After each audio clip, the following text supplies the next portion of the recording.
Freedom, man. That's what it's all about.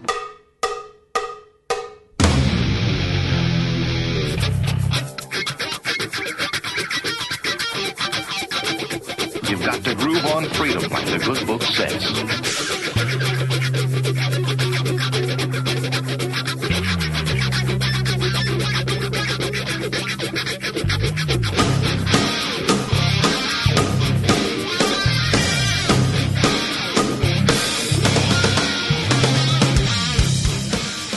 Welcome.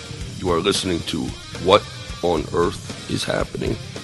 This show will discuss the topics of human consciousness, mind control, natural law, the occult, and all issues that affect the freedom of the people of Earth. What on Earth is Happening will endeavor to shine light upon the darkness of our world and to offer empowering solutions to the problems we face as humanity approaches its critical moment of choice.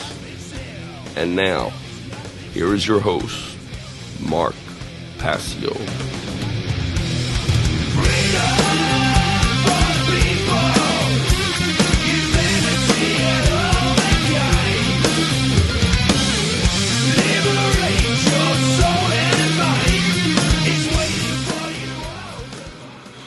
Welcome, one and all. You're watching What on Earth is Happening. I'm your host, Mark Passio. My website, whatonearthishappening.com. Ladies and gentlemen, government is slavery. And here on What on Earth is Happening, we are ending slavery one mind at a time. Thank you for tuning in today. Today is Sunday, February 26th. 2023. This is episode number 267 of What on Earth is Happening. This podcast is a collection of information that is presented in a tapestry. So if you are a new viewer to the show, it is not recommended that you listen now. It is not recommended that you listen from this point forward. You should go back to episode number 1, and you should listen in order at your own pace to all preceding 266 episodes. And speaking of episode number 266, last week I laid into people pretty hard. And I just want to say, I meant every word. I don't apologize for one word that I said. Everything that I said was true and accurate and correct. And one of the other things that I want to say about what I said last week is I am taking the correct moral position, and I am taking the correct emotional position. And a lot of people will insist that that's incorrect and wrong, and insist that somehow the views that I'm espousing and the frustration that I'm showing over how ignorant the world still is, how ignorant people still are about being able to reach other people with information, how ignorant they are about communication and publishing technologies that can reach other people's minds and help to change their minds for the better. The continued level of ignorance regarding that, and my anger regarding that continued level of ignorance. And people will say, I'm somehow not entitled to that anger, or somehow that anger is wrong, that it's somehow morally or spiritually wrong. Imagine this. Imagine how dumb another person has to be to even take that position spiritually. People will say, that's not spiritual. Oh no, being calm about the state of slavery is very spiritual though, don't you know? You don't know that? You didn't get the memo on that? I'll resend the email. I'll make sure everybody gets the memo about how spiritual it fucking is to be very calm about being enslaved, and that other people are enslaved, and that people's children are enslaved, and their grandchildren are enslaved, and their great-grandchildren are going to be enslaved. It's great to be calm about that. It's a wonderful position to take, to be calm, not to really be doing a fucking thing about it. Just living your life, trying to live your best life, being fucking calm. The crown would love you. You know, do you get down on your knees and say, if it please the crown, too? Oh, I didn't do that in a British enough voice. If it please the crown. You know, maybe then I would be taking a spiritual position. Is that what it is? Imagine being a jackass like this, walking by a fenced-in area on a cotton plantation in the South during the Civil War period and looking at a slave with a completely torn-up back from being whipped mercilessly for not working fast enough. And you turn into him and saying, "What are you so angry about your enslavement for, slave? That's not very spiritual of you." Get the fuck out of here. Get the fuck out of here. Just right off the bat, just get the fuck out of my face with your bullshit. You're a bullshit artist. People like that. That's what you are. You're not even fucking real. You're some kind of an automaton fucking flesh robot. You don't have any fucking real emotions. You got fucking a husk inside because you don't care enough. You don't have any fucking passion about anything. You're the real fucking slaves. People like that. I may be a prisoner, but I'm nobody's fucking slave. You see? Let's get that clear. You know? People like that who have no fucking emotions to them, you're the fucking slaves. You're the willful slaves. Don't give me any bullshit. Don't tell me about fucking spirituality. I forgot more about fucking spirituality in my pinky finger than you'll ever have in 100,000 fucking lifetimes, losers. You don't think that this is a spiritual position, talking straight to motherfuckers?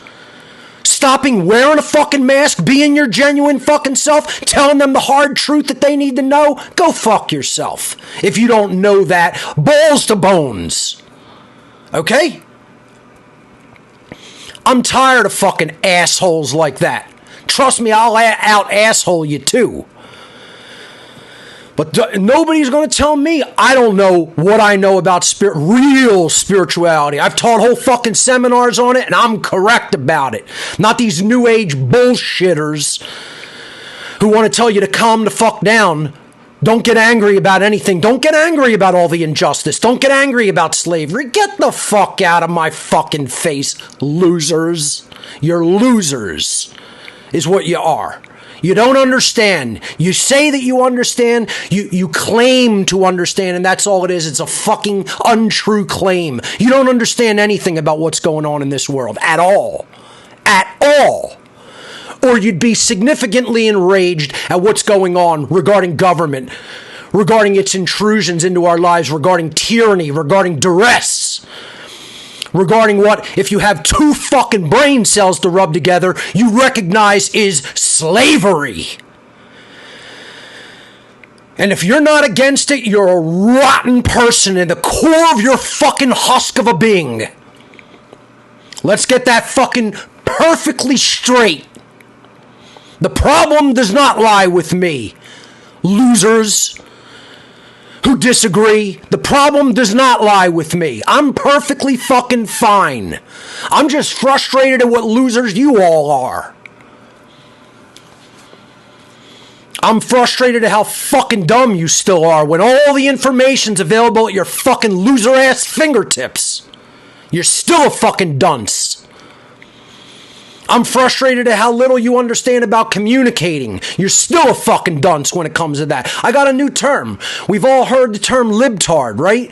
A retarded liberal, right?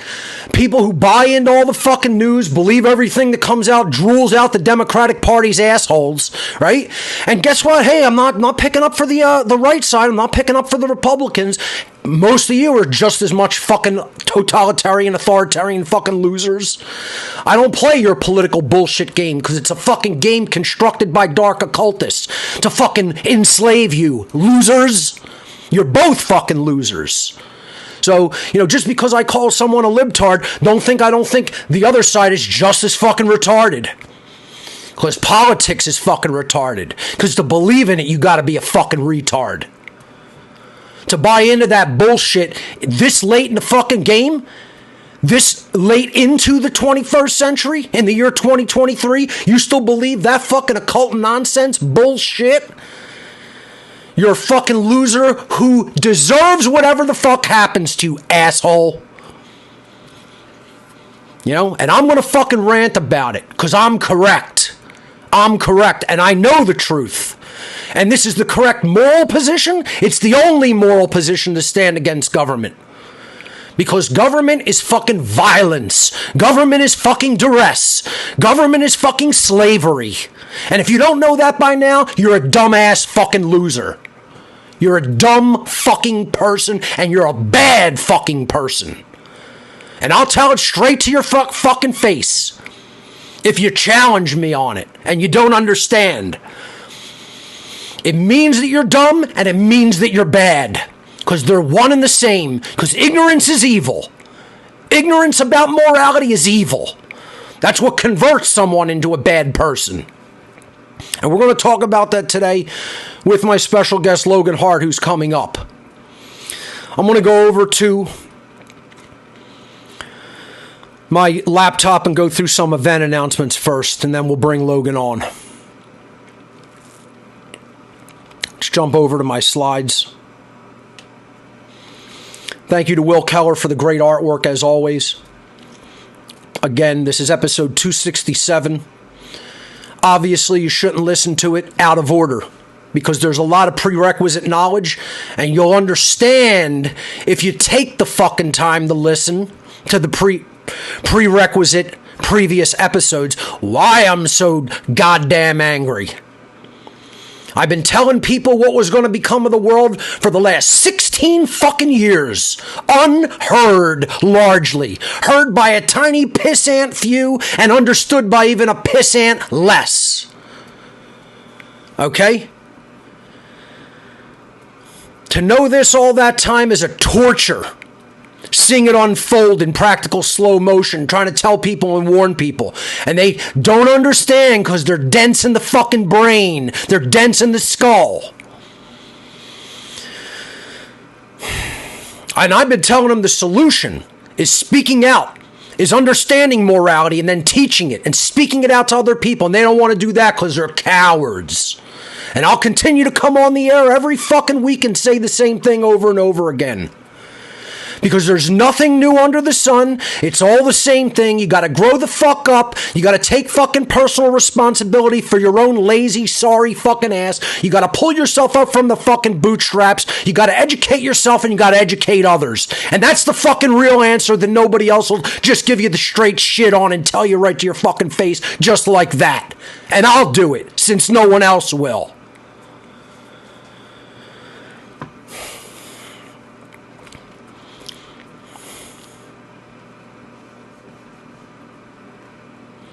We're on a 2-hour format now. Sorry, I jumped ahead there. From on a 6-month schedule from January through June. So I'm limiting what I'm doing here on What on Earth is Happening this season. Number one, because I'm moving and I have to reset up my entire operation. I'm actually going to be beginning my move. It'll probably be a month-long period. So again, I may not be able to do shows during a portion of the move. And we'll talk about that because I may not be on the air next week. I'm going to have to call an audible on that one and see, because I've scheduled another interview, an important panel discussion, which we'll talk about in a moment. So next week, What on Earth is Happening may or may not be live. I'll have to see how I feel and the timing of all of that. Check out my band.video channel at band.video/channel/Mark-Passio. I have 2 videos up there. I'll be adding a third this week. I know I've been saying I'm going to get around to adding more videos. I just haven't had the time. But I will be putting part 2 of the Natural Law Seminar up there. Hopefully, Band.video's viewing audience is learning a little bit from the information that I've been putting out there on that entire network and, that community of people. I think what I'm going to have to do at some point in time is do some special podcasts specifically directed at the band.video/InfoWars audience, because again, I'm not a very popular person among that crowd. And the reason is because they're a highly religious community. And it's unfortunate because they've been reeled in. They've been roped in. And they think I'm one of the bad guys for exposing Satanism, for exposing genuine Satanism that is actually ruling their lives. And they want to believe all the answers lies in one little book that their lazy asses hasn't even read and understood. They don't understand the allegorical content of their own religious texts. And they want to think it's all just in one place. They don't want to think they have to do any work, that they have to just believe in somebody, that it's an all externalized power and it's going to be done for them and it's in somebody else's hands. When that is never true, has never been true. It's been an occult, a dark occult methodology to get people to stand down and not take direct action. And religionists can generally just go fuck themselves because you don't understand, you don't know what the answer is, you're incorrect regarding what real morality is. That's the problem with religion. It misguides people as to what true, actual, objective morality under God's law is. And they don't understand natural law, even when they're hearing it taught. All they care about, that's coming from a former Satanist, the drooling idiot monkey says.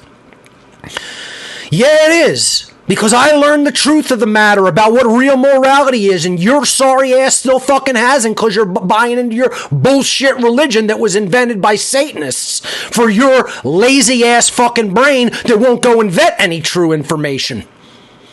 You just want it handed it to you and say, you don't really have to do any real work, just believe on this, boy. Dumb as a bag of fucking rocks. Dumb as a sack of fucking rocks. And I'm going to try to do it respectfully. I'm going to temper my attitude. I'm not going to be as vicious, and I'm going to try to explain it. But I don't really expect that much. I don't expect that much because we're not dealing with people with a lot of intellectual acumen. We're just not. We're dealing with people with simple brains.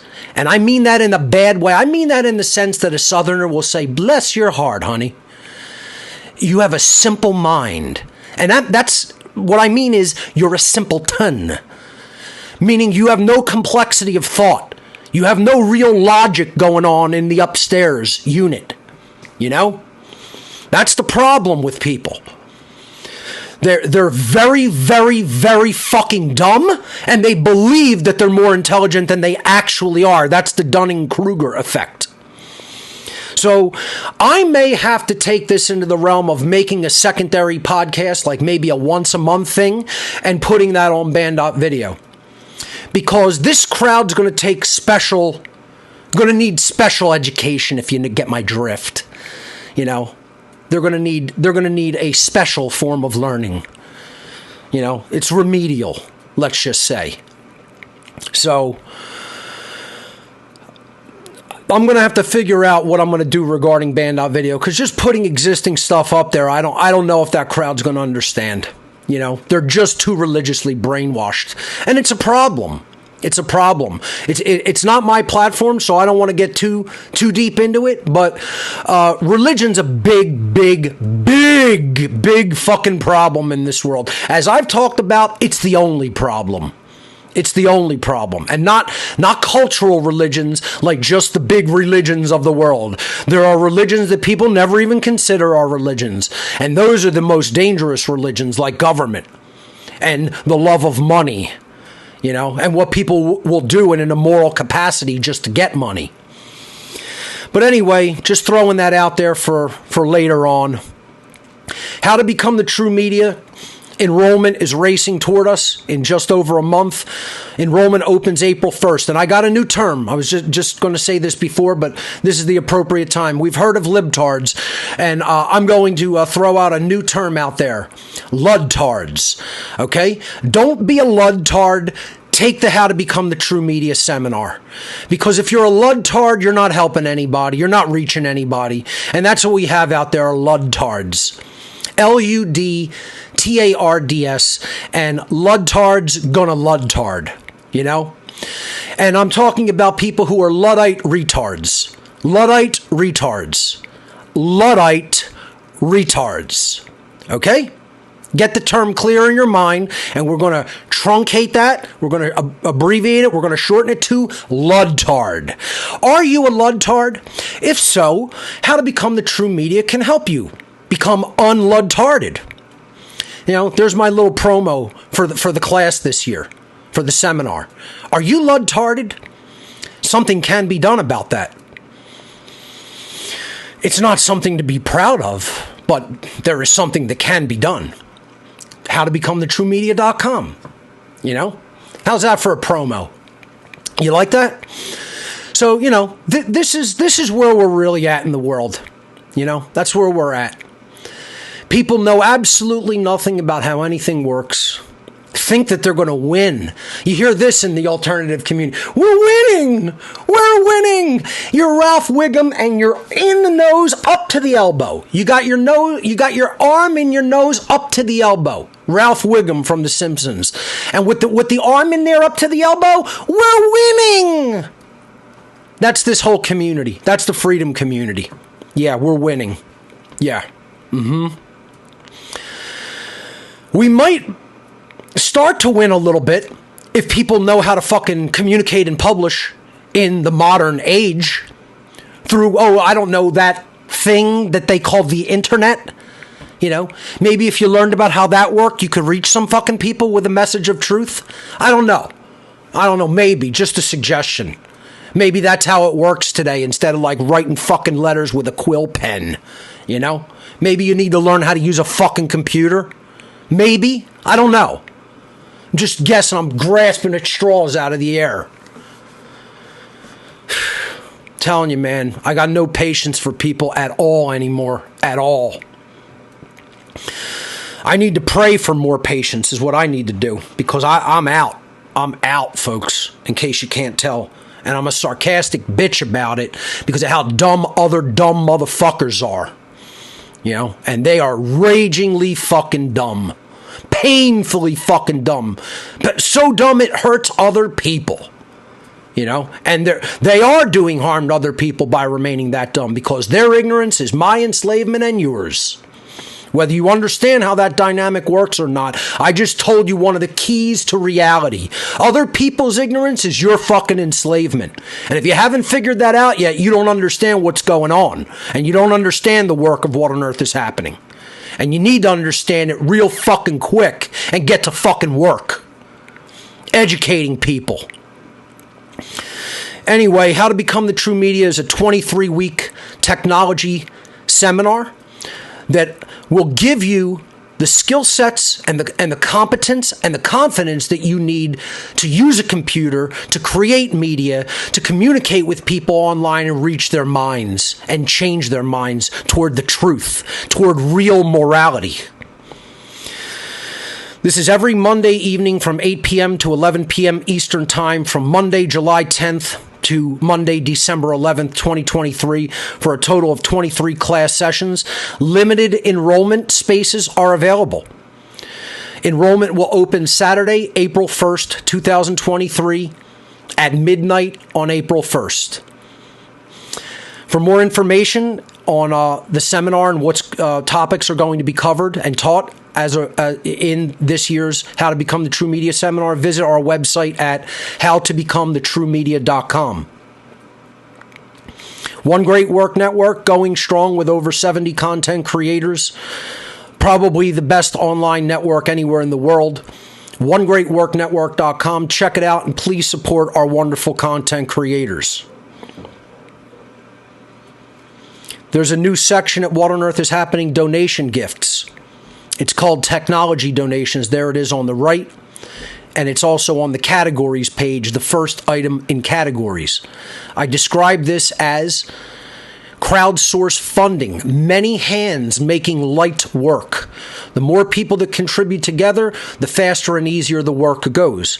The technology donation section of What on Earth is Happening donation gifts makes it possible for supporters of What on Earth is Happening to help fund the purchase of technology items required for What on Earth is Happening and One Great Work Network, specifically items considered too expensive for a single individual to donate by themselves via our Amazon technology wish list.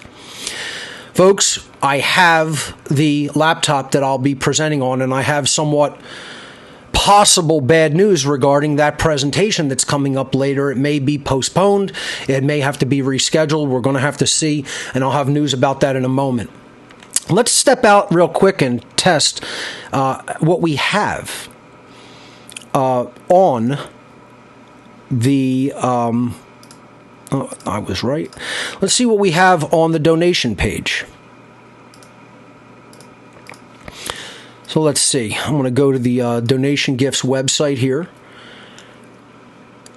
And thank you to everyone who helped me procure the laptop, because that's going to be a tremendous tool in in-person educational events this year and next. So I'm just going to click categories here, and then I'll click technology donations right here. And here's the one item that's up there. Again, I thanked everyone for the laptop and took that donation down. And here is the new donation toward a Mac Studio for this show. Thankfully, we didn't have much problems today. We weren't problem free. As soon as I hit start show, my app crashed. At least my computer didn't throw a kernel panic like it had over the last several weeks. But the app crashed and I had to relaunch it. And then it worked fine the second time. So thankfully, we were only delayed by about 30 seconds today. But anyway, this is the donation page for a new Mac Studio for this show, to stream, to composite, and stream this show. So I'm going to use a Mac Studio for it, whereas right now I'm using an old 5-year-old or going on 6-year-old computer. I would say it's closer to 6 than 5. And sort of just time to replace it for something, that's sort of processor intensive like this. So I'm looking at getting a Mac Studio like I did for the One Great Work Network for this streaming show. And we've raised almost 1,000 out of 4,000. So we're about a quarter of the way there, about 24% there. Thank you to everyone who donated. Please, let's keep it up, and I'll be able to get this new Mac Studio for this very show very soon. If the donations hold at this pace, it'll only be a couple of weeks. So thank you very much to everyone who donated toward this cause. So I'll jump back into my slides.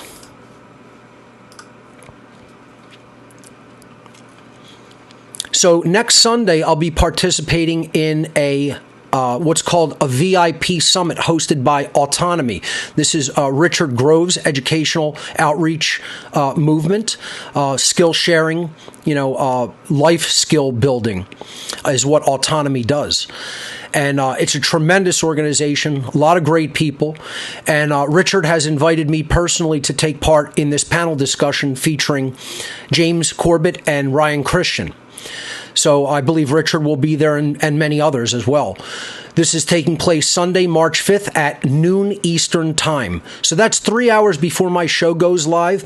I'm going to call it by ear, play it by ear, and call an audible next week on whether I'm going to do my own show or whether I'll just participate in this panel discussion and then call it quits for the day. Doing two things in a day like that is going to be very draining, so we'll see. Let me see how I feel and what I want to do for the show next week. And I may be live, I may not. So again, I'll play that by ear next week, but definitely check out the Autonomy VIP Summit. I believe that's going to be on tragedyandhope.com or Autonomy's website, getautonomy.com, I believe is the site. So I'm not exactly sure what platforms Richard is hosting that on, but it's one of those. This is the good news and bad news. I plan on giving my Two Masks, Same Face, The Dark Occult Origins of Nazism and Communism presentation this year in the fall. However, we are having some communication problems with the firehouse that we were going to host it at the banquet hall above the Heightstown Firehouse. And we may not be able to procure that place. It may fall through. I'm pretty upset about that in a very disappointed way. Not angrily, but just disappointed that we're still at the place that we're at with education. We're still at the place where we're at with morality. We're still at the place where we're at with lack of understanding. And it's like, for me to even have to explain what I do at this point and what I'm trying to expose, I'm tired.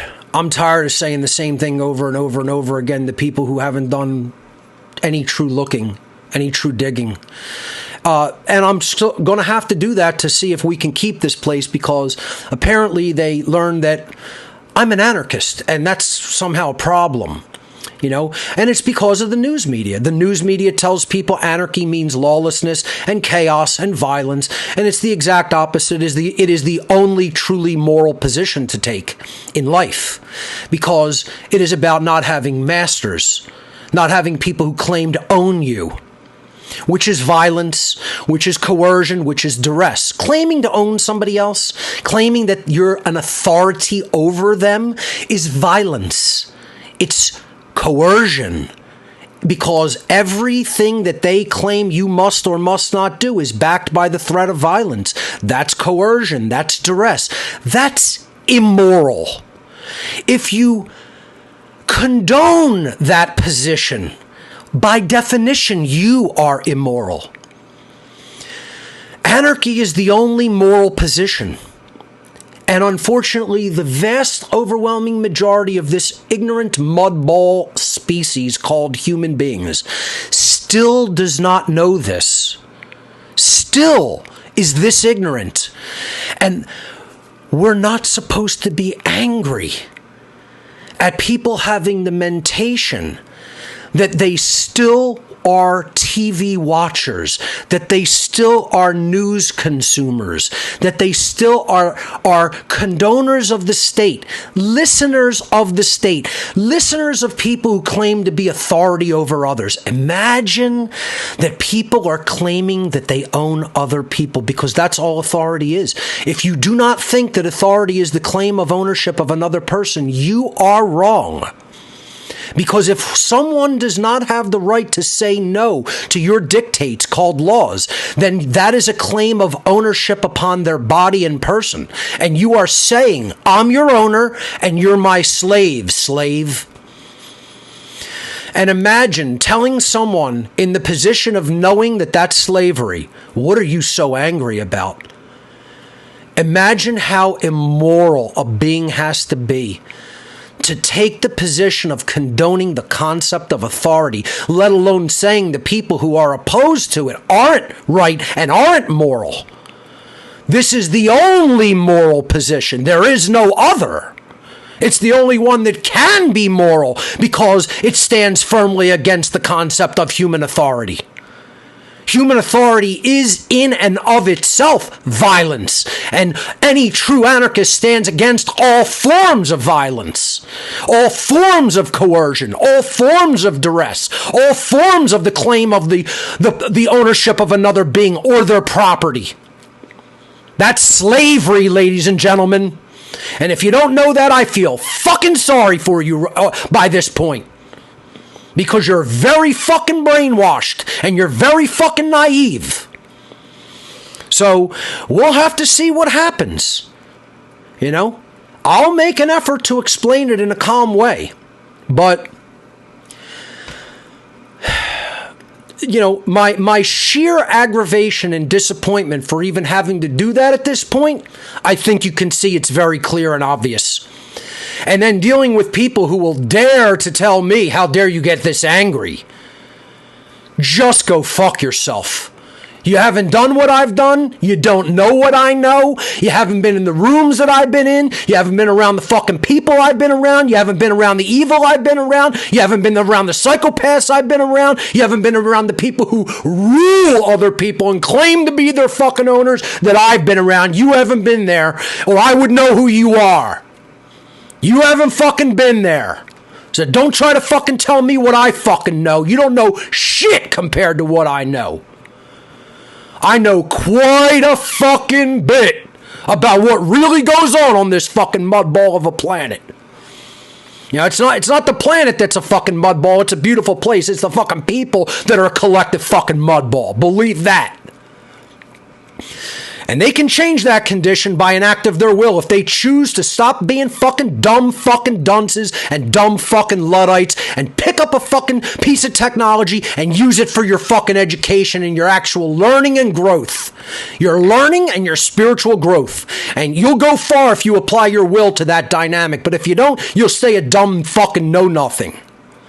This is what I'm trying to do in this presentation, to educate people who don't even understand that Nazism and communism are the same fucking religion behind the scenes, because they've never been involved in the occult. They don't know shit because they have no insider perspective like I do. And they'll say, oh, these are two completely polar dynamic opposite political ideologies. No, loser. They're the same fucking religion with different masks on their faces. Yeah, that's what they really are, asshole. Know nothing, asshole. And they're going to tell me, who's been in the fucking world of the occult, who's been a priest in the fucking satanic religion in my past, you're going to tell me what I fucking know about the occult? You ain't telling me shit about what I know. I'll tell you what you don't fucking know, losers. And you don't know almost all of it.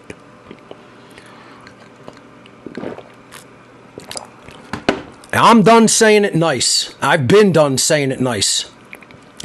So coming up September 30th, 2 masks, same face. We might have to find a new venue. So I don't really want to promote that venue too much because we may not be doing it there. And, you know, I may not be able to do it at all. I may not be able to do it in person. I may be fucking just thrown out of everywhere because everybody doesn't know what the fucking word anarchy means in the year 2023. They don't know what it fucking means. That it means not having a fucking master and not being a fucking slave. And they'll oppose that. People will directly oppose that. How dare you say you shouldn't have a master? You should have an owner. You should be a slave and a happy one. How dare you be angry that you're enslaved, slave? This is where we're at. This is where we're fucking at. Give me a fucking break.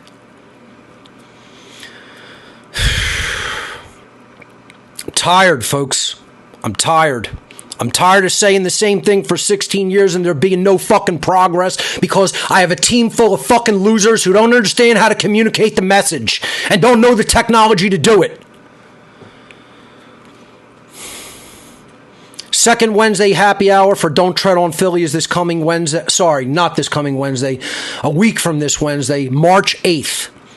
Okay, so March 8th, 2023 is the next Don't Tread on Philly happy hour.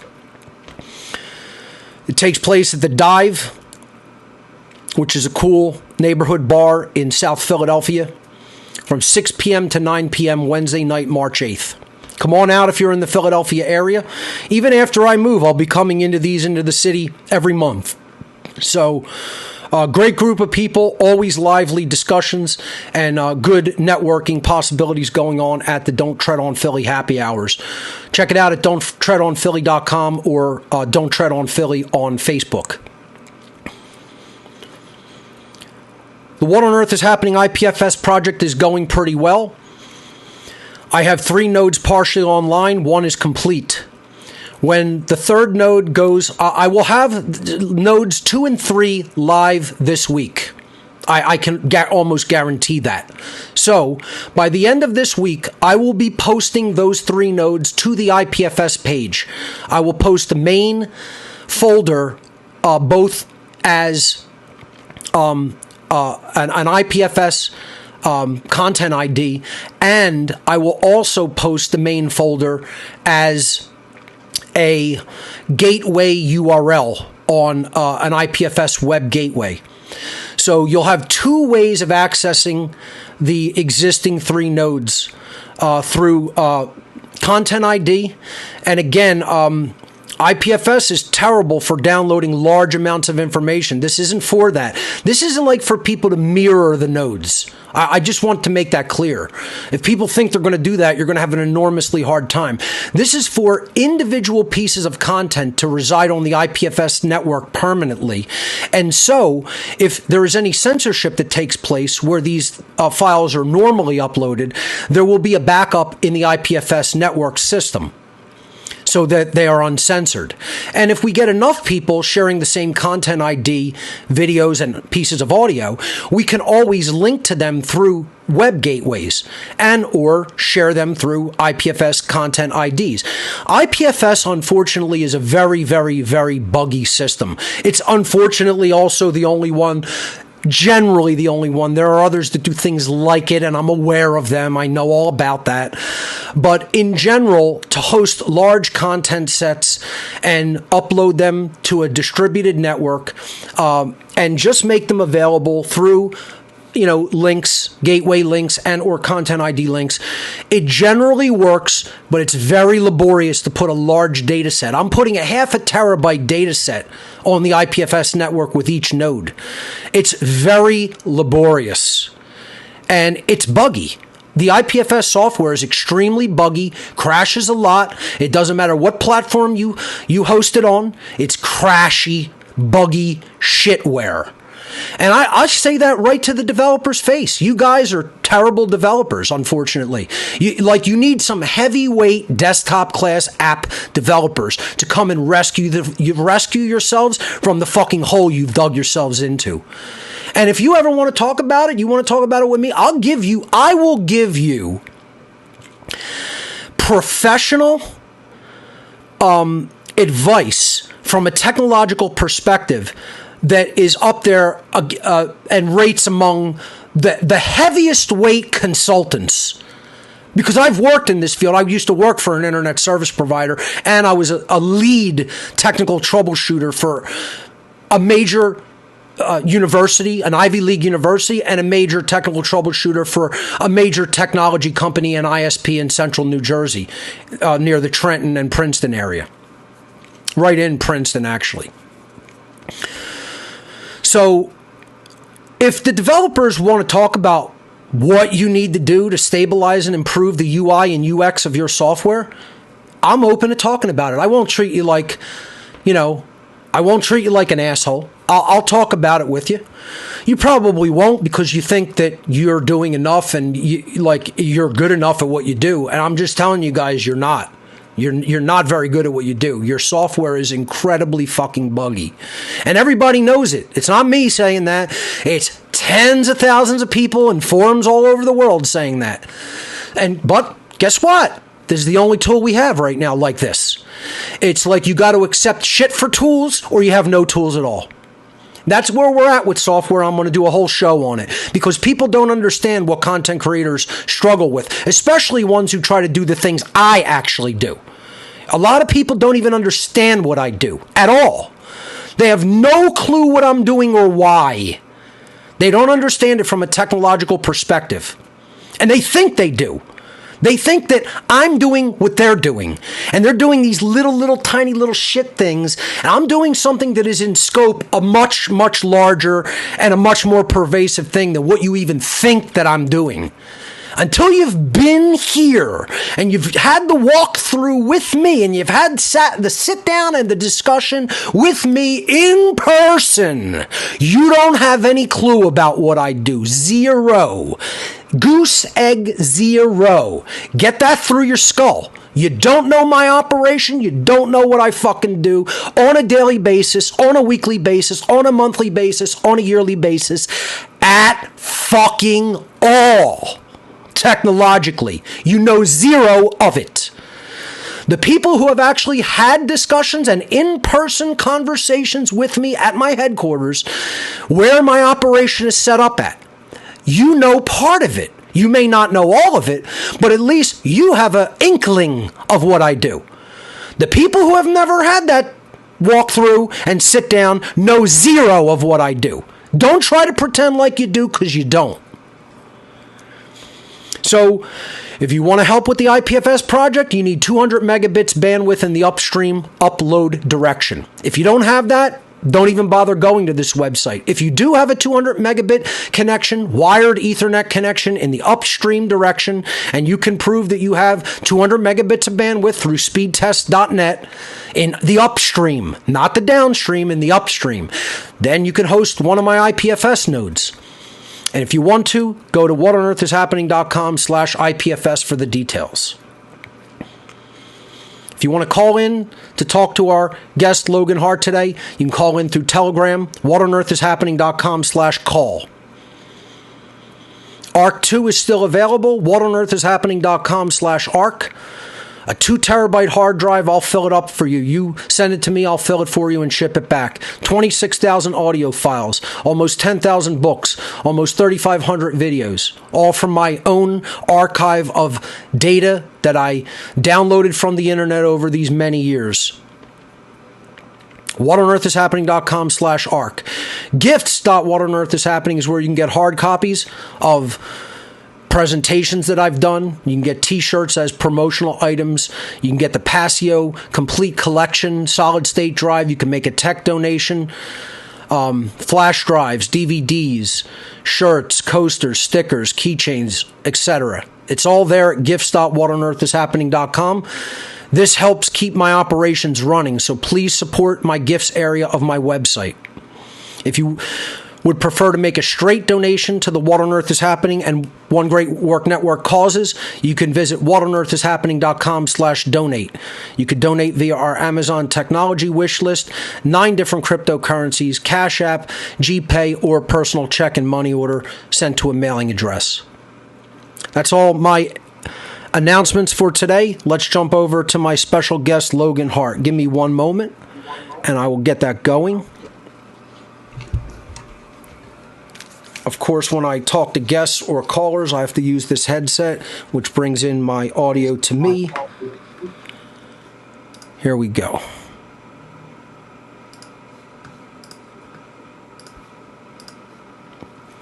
All right.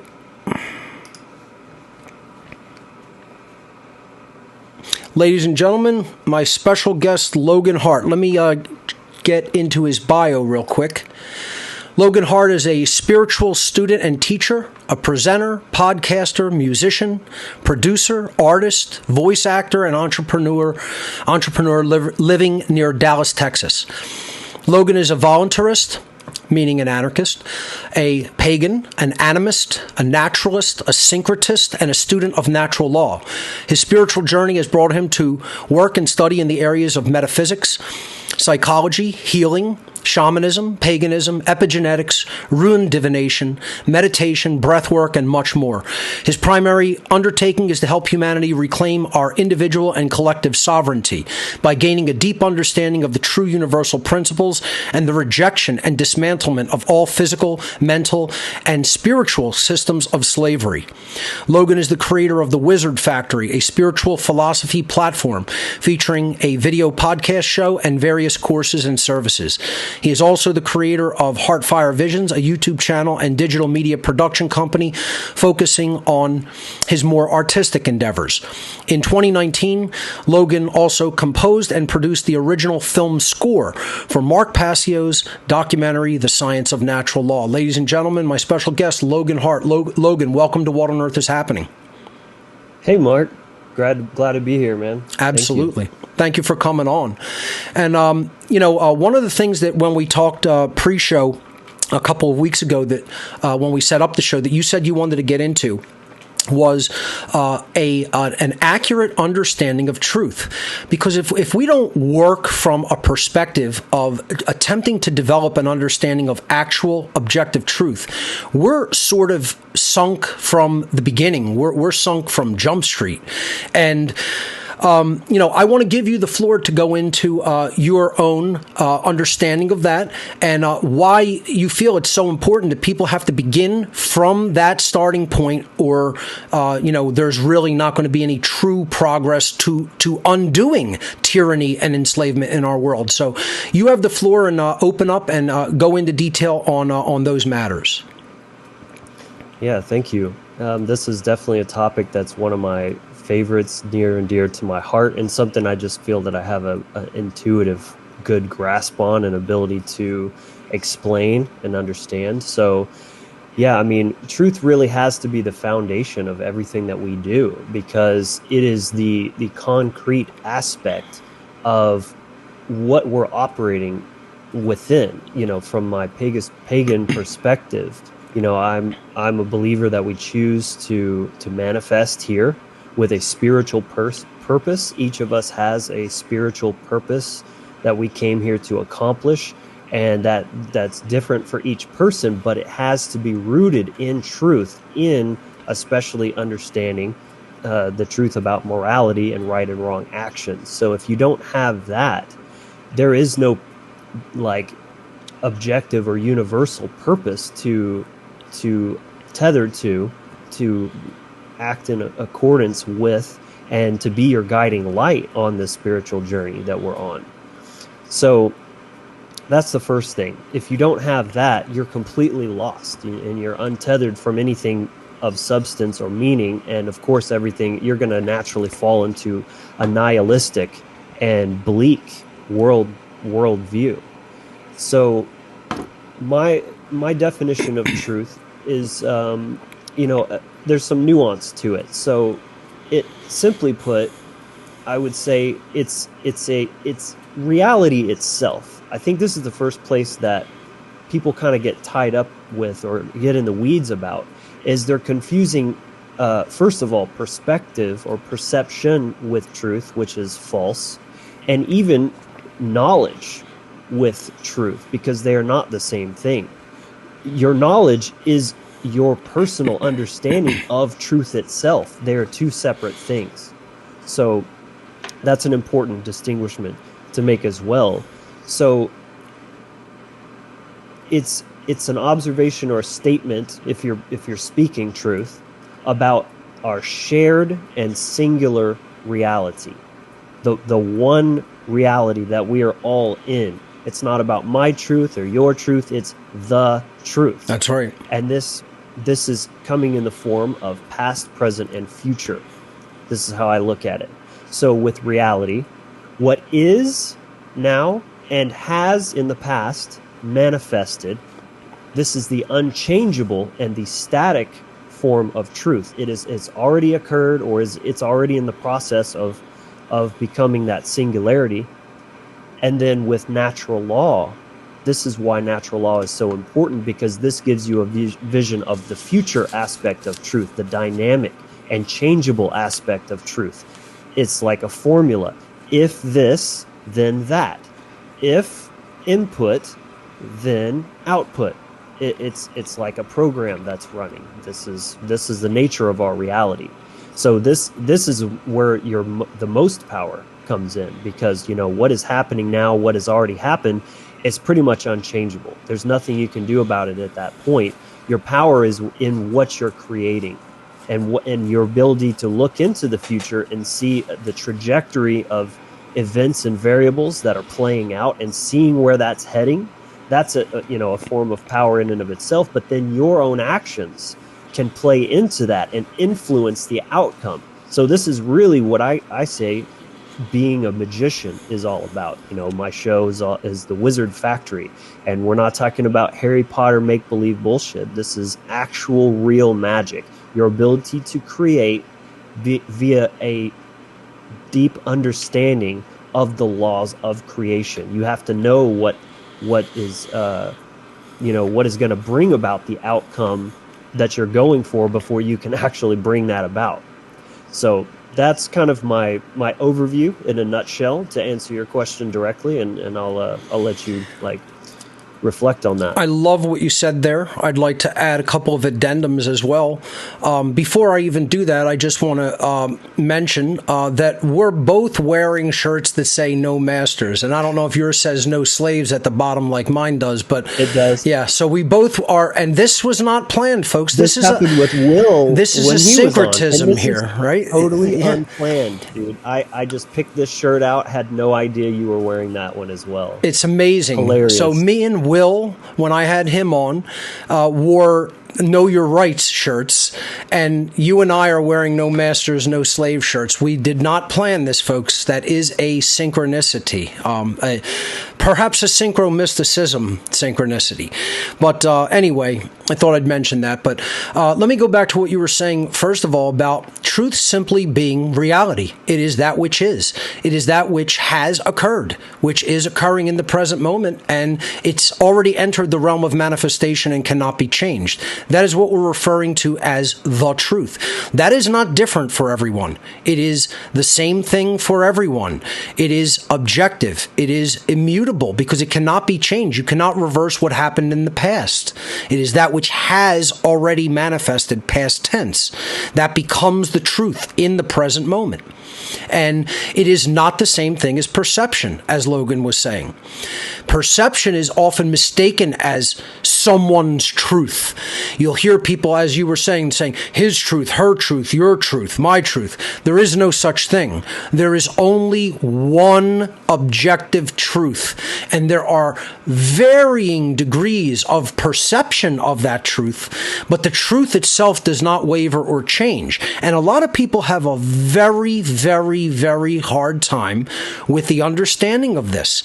And it's because the ego wants to tell them that everything is relative. Again, I've said in the past that the most frightening thing to a human being, humanity's greatest fear, is that the truth is absolute. And I'll amend that to say humanity's greatest fear is that the truth is singular and absolute. The ego does not want that to be, because it wants the truth to be whatever the ego is most comfortable with. And again, I go back to the Travis Walton quote all the time. The biggest problem anywhere on earth is that people's understanding is perpetually filtered through the screening mesh of what they want and do not want to be true.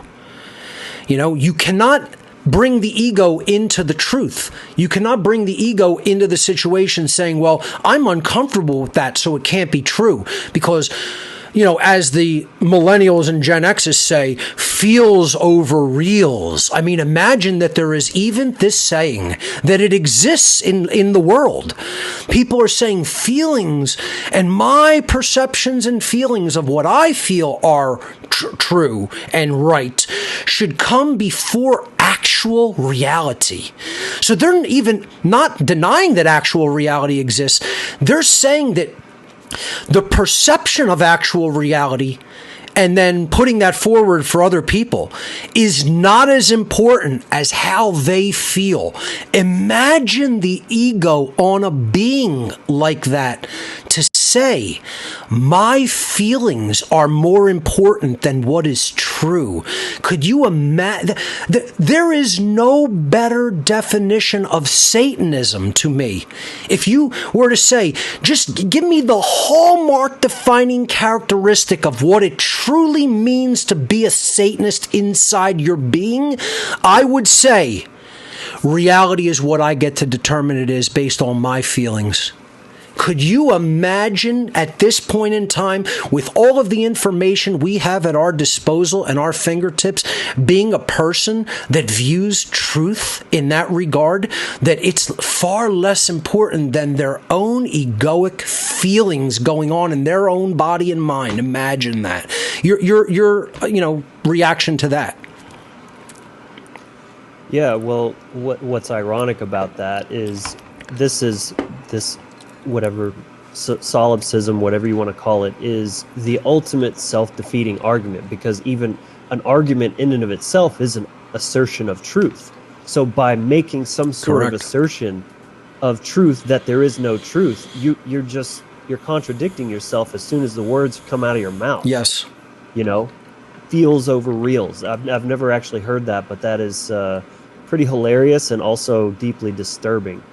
But like I said, I mean, that's my first, what I get when I hear that is just like, oh, says you, right? I mean, is that the truth that you're saying there, or is that just your truth? And what I say to these people, because I've had the same conversation hundreds of times and time again on my page in the comment section, I am one of those people that actually does kind of engage with comments and goes back and forth. I know you and Will talked about that recently, about the more post and ghost type of approach, which I totally get and understand. For me, it's just as much for my own benefit as anyone else who may be reading that thread. It's really, my priority is last for the person I'm actually talking to. My expectation for them actually hearing me and changing their mind is very, very low. But at best case scenario, somebody else might read that thread, and it's like they're hearing two voices that's in their own head.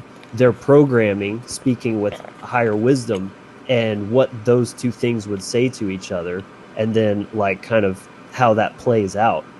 But then, at the very least, some of my best writing and like future post material comes from stuff that I come up with when I'm responding to these people, because they make my brain work in a different kind of way that I wouldn't have done on my own. I'm not thinking like them. They're coming from that place of ignorance. And so I'm having that same dialogue between that bad perspective and a better perspective. And it's kind of making me like look at things in a different way and then try to explain it directly to that instead of from my own place of understanding. You're refining your own philosophical argument. You're refining your own engagement approach, your own communication skill sets. It's a good way to sharpen those things. Yes, I'm sharpening my sword on the block of stone that is their heads. Sure. If you go into it with that intent and engage along those lines of engagement, then it can be a powerful tool, I think. So it actually does help the algorithm as well, because for every comment someone makes, if you respond, you're doubling the amount of engagement. And at the end of the day, we got to kind of play the game with these platforms. As much as they suck and they're tyrannical or whatever, if we actually want to reach people, you kind of got to play the game a little bit. And so that's I'm on all of them. I may not engage as much as others, but I'm always posting what I'm doing on these different social media platforms. If you go to my site, you'll see them all listed down the left side column of the site. There's quite a few social media platforms that I'm on. Let me ask you about the technical aspect of it and get that kind of out of the way. You have a pretty great aesthetic for your work as well.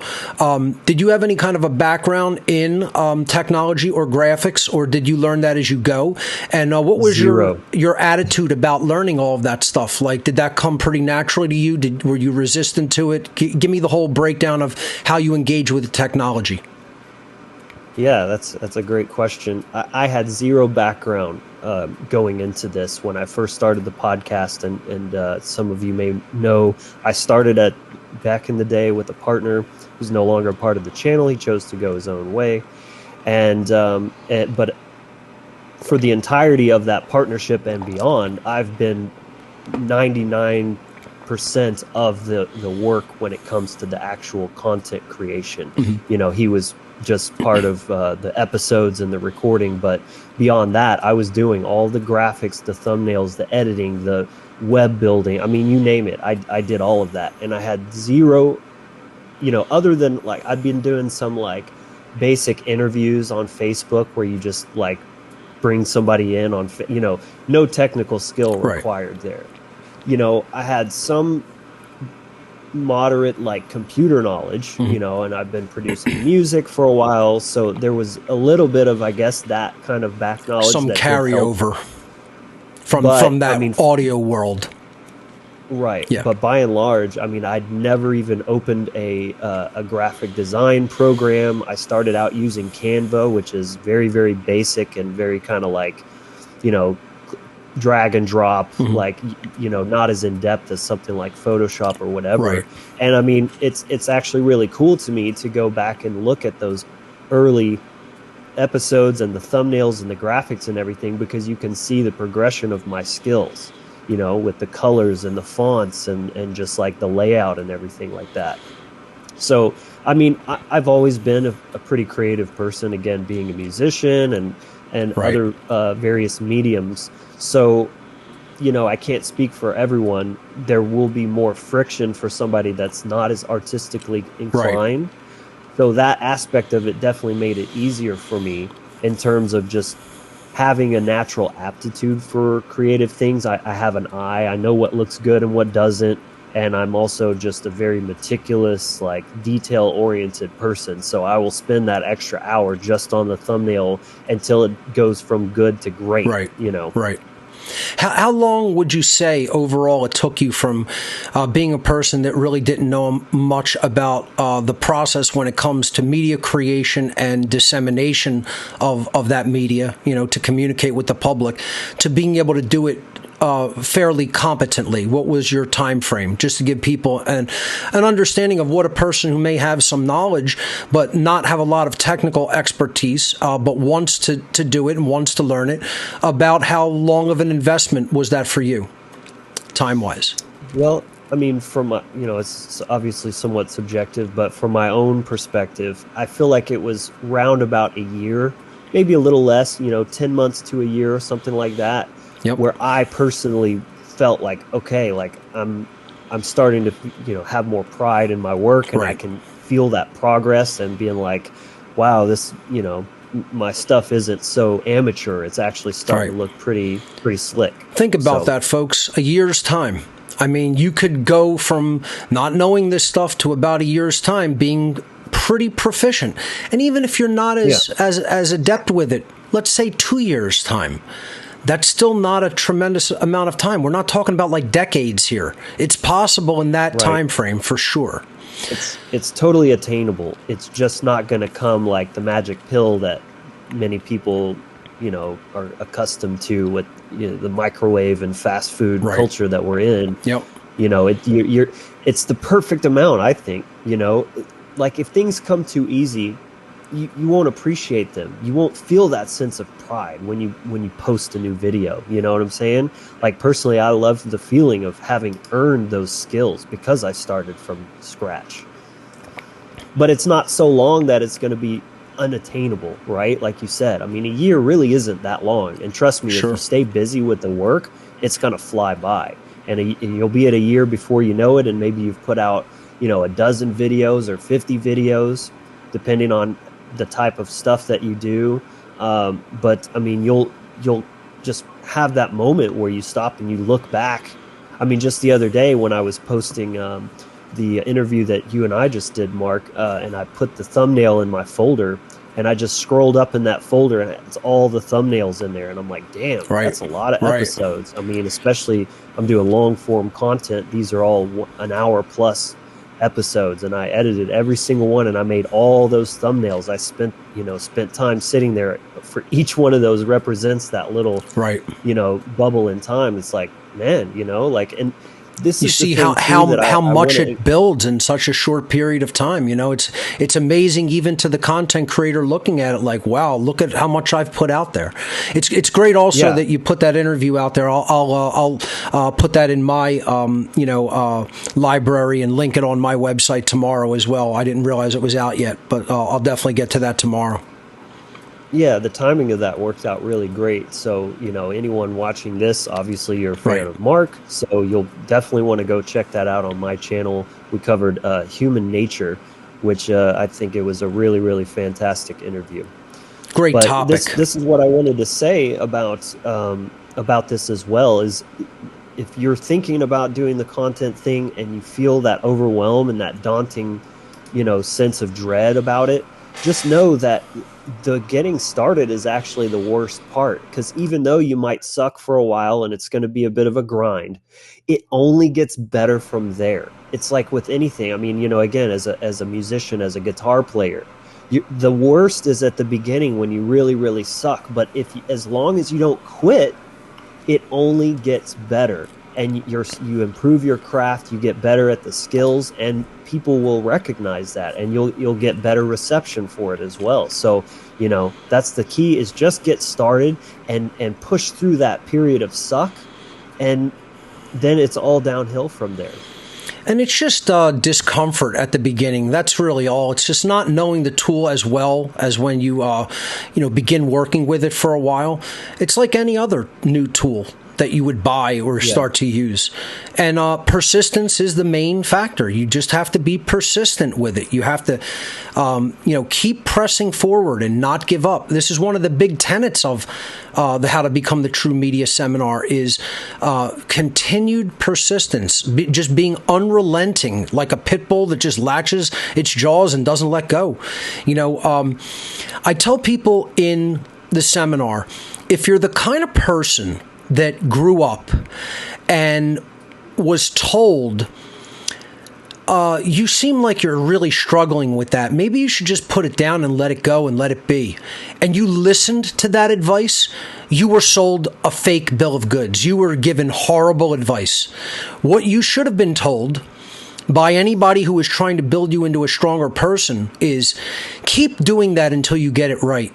Fail over and over and over again, but never give up if that's something you really want to do. Be sure it's something you want to do first. But if it is something you really want to do, never, ever, ever give up until you achieve the goal that you want to set for yourself regarding that thing. And most parents will not teach that mindset, that life skill and mindset to their children. They'll say right to their child, put that down, give it up. It's too hard. Do something easier. And they think that they're comforting the child. They think they're doing something good for that child. You are weakening and ruining a child by doing that. Thank God I at least had some influences in my life, because there were influences that took that approach and said, "Oh, just go do something else. Just do something that it makes you happy and is fun, and it's not as hard or challenging and doesn't frustrate you." And it's like, then there were other people that said, "Do you really want to do this? Is this worth your time to do? If it's worth your time, do it and do it right, and keep doing it until you get it right." And I followed that advice. I didn't follow the bad advice of put it down and go do something fun. I followed the advice of if this is worth your time, then do it the right way. And follow it through until you've done it the right way. Because if it's worth your time, you're giving of your life when you're giving of your time. So don't give of your life unwisely, of course. But if it is absolutely worth your time, then you put 110% of your effort into it until it's accomplished the way that you want to accomplish it. I want you to speak to that dynamic of persistence and how it is taught and learned, because I think that's one of the things that people really have to get built up under them as a life skill. If they don't have that, they tend to be wishy-washy. They tend to drop out. They tend to only pay attention for a little while, and then their attention's gone, and then they're not really putting the energy into accomplishment. And what's the point of even saying that there's a great work if we're not going to try to accomplish it and win? I'm not in this to lose. I don't want to lose and be enslaved and have the whole world be enslaved. I want us to win this thing. So, your take on the whole dynamic of persistence and being relentless. Yeah, so there's two things that I can share on that. I think the first thing is about, we have this tendency to have this perfectionist mindset. I think it is, like you were saying, a product of the ego, fear of failure, fear of looking stupid, even to yourself, like doing something and looking at that and being like, oh, that sucks. There's like this obsession with perfection. Personally, I think a lot of that comes back to the Christian mindset. Yes. Because it's all about, Jesus is perfect and you can never be like that. Your best hope is to, anyways. But first of all, dropping that, and really this has been a big struggle of mine as well, that I'm continuously trying to work on, is kind of letting go of that perfectionist mindset and just being okay with getting messy, making mistakes, and just getting into the nitty-gritty of it. That's the first thing, because that fear of that less than is what's keeping a lot of people just afraid to even take the first step. They get into analysis paralysis, and they're just overanalyzing. Right. And I just need to watch more YouTube videos and learn more before I just got to drop that thinking and just get in there and get your hands dirty. The other thing is, with persistence, is sometimes, yes, like discipline is an element to it, but you have to find some enjoyment in the process, because if there's not some passion and care developed for that craft, whatever it is, that endeavor, it's just not going to be sustainable. It doesn't matter what it is, whether it's proper diet, working out, building a business, learning these tech skills and media skills. If you don't find some level of enjoyment in it, and you have to find that. Right. Maybe it doesn't come naturally to you, but find something that you enjoy about it that you can latch onto. And then when you're feeling that crushing weight on your chest, when you oh, I need to make another video, I need to make a presentation, whatever, just you have to shift your mindset out of all that dread and focus on the feeling that you have yet to have for the accomplishment of it, for one thing. Right. Like, instead of focusing on how much you don't want to do it and how much it's going to suck and all this, think about how good it'll feel when you have it done. That's right. And this is a good mental trick that you can use doesn't matter if you're, cleaning your car out or whatever it may be, just something that you need to do and you're not excited about it. Just use that mental exercise, use visualization to see into the future and focus on how good it will feel when you do it. And then, like I said, focus on something about that creative process that you truly enjoy. And even if that's just what you start with, that can be the little spark that starts the fire. And then, typically when we get going, that's when we start getting into the flow and really enjoying it. And we're like, gosh, I'm really glad I did this. Again, say you go into the gym, if you just get in there and you start getting that blood pumping and you feel all those endorphins from the weights and stuff, then you're like, I'm so glad I came, and didn't listen to that voice in my head, and you just push through. So you got to remember that too. Whatever it may be, just take note of the enjoyable parts and then latch on to that. It's very important and powerful. It's a big part of self-care because, yes, discipline to do the work is one thing, but yeah, if you overly stress yourself out and you go too far, it could negatively impact one's health, and you don't want that. So there has to be a balance line tread there as well. So, what projects do you have on the horizon, and how would you say your future work? How are you targeting? What's the tyranny that's going on in our world, and what do you hope to see accomplished in the work that you do? Let's say 2-3 years into the future. Well, so. First of all, I'm getting ready to start my own live show that'll be starting next weekend on Saturday. Great. About noon Central Time. For anyone interested in that, do make sure, if you're going to go subscribe on my channel, click the bell and turn notifications to all. That way, if I go live, you'll get that ping, because that's the best thing you can do against this censorship and shadow banning bullshit that's going on. Logan, I'd love to carry your new live show on One Great Work Network as well. So speak to us about maybe getting a producer for that, and we'll simulcast it on OGWN. Great. That'd be awesome. Cool. And so what I want with that is a more fun and interactive, almost like a more casual format, because the podcasts tend to be very formal and structured and everything, which is great. There's a place for that. But I want to, it's about engagement. It's about the community, getting people involved and not just kind of pontificating from a pulpit, so to speak, and try to make it more fun. You know what I mean? Because it's like, at the end of the day, if we want to be effective, we have to kind of do things that maybe seem counterintuitive, because yes, slavery is about as serious as it fucking gets, but you have to inject that fun and that engagement to get people connected, because otherwise you can be upset about it, but you have to just look at the psychology, and what is actually happening, what's causing people to click away or whatever. So another thing, is I'm trying to do more like shorts and reels and things like that, simply because that's where the attention is. Right. You have to kind of follow these trends, and like I was saying earlier, play the game, because ultimately the goal is to reach people. So even though that wouldn't be my first, I prefer long form content. I prefer very well laid out, structured material. I have to kind of bend that a little bit and go a little outside my comfort zone if I want to truly reach people. Sure.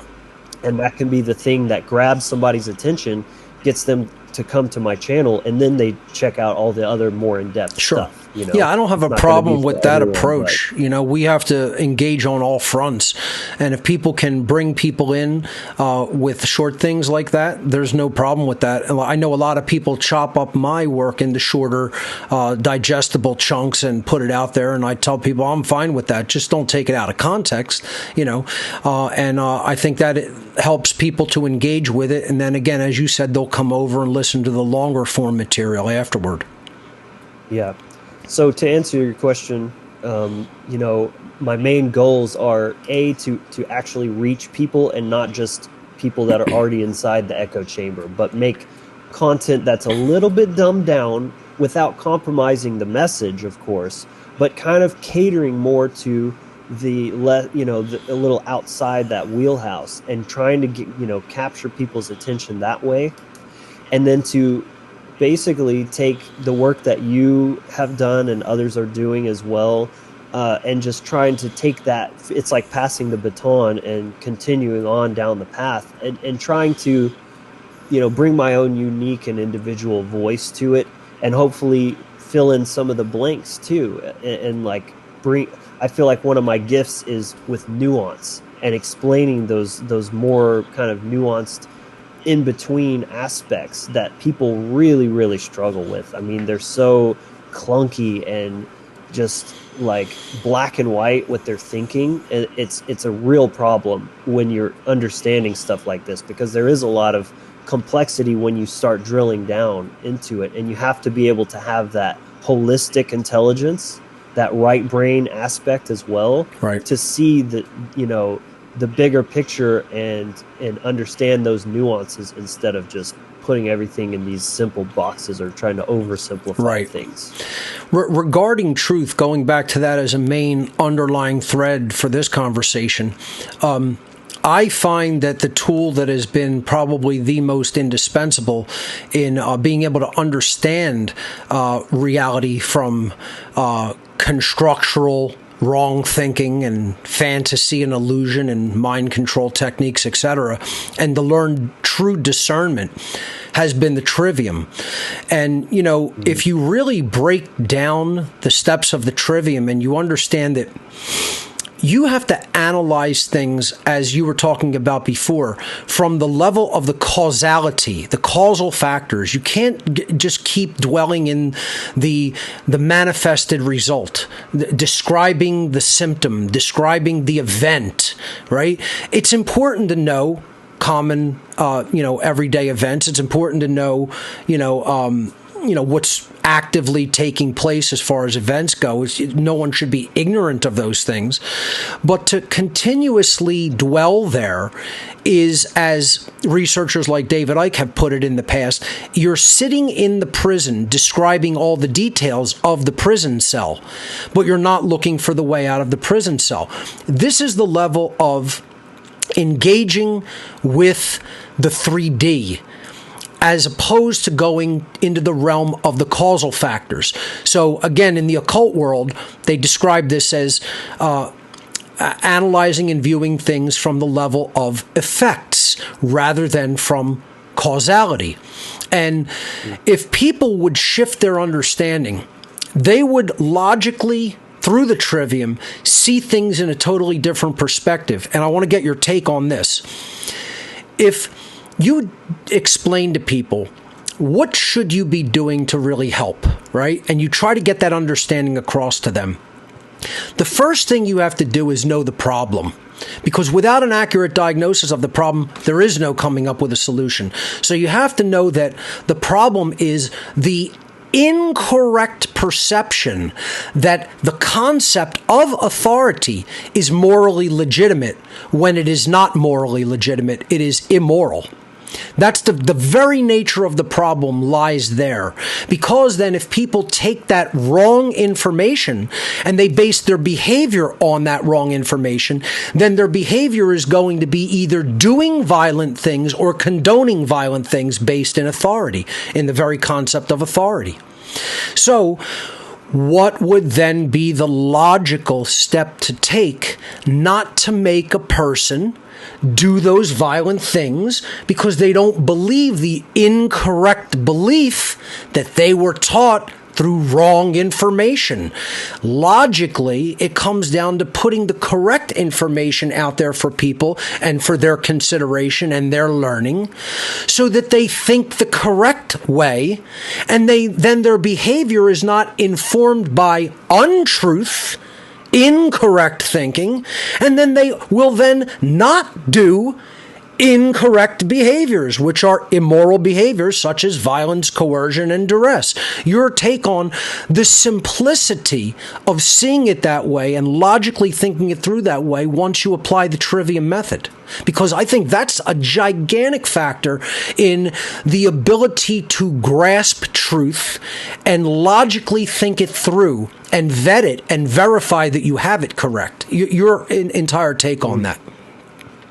Yeah, I definitely agree. I see this as a huge problem in the so-called awoke, red pill community, conspiracy and all this kind of stuff. They're very aware of the problem, which is a valid first step. It's like if you're playing chess, you have to observe the pieces on the board as they are, and these are the conditions that you're operating in. You can't just play it blindly and move pieces arbitrarily. You have to respond to the reality that's actually in effect.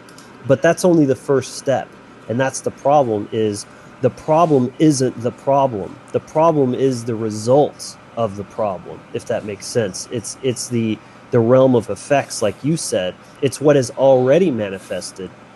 And the true power comes in understanding natural law, the realm of causality. What has caused this to be the state of things now and in the past historically, because shit hasn't changed for thousands of years. We haven't gotten the fucking message yet. And therefore, you open a history book and it's just story after story about tyrannical psychopaths and causing wars and invading each other and all this kind of nonsense.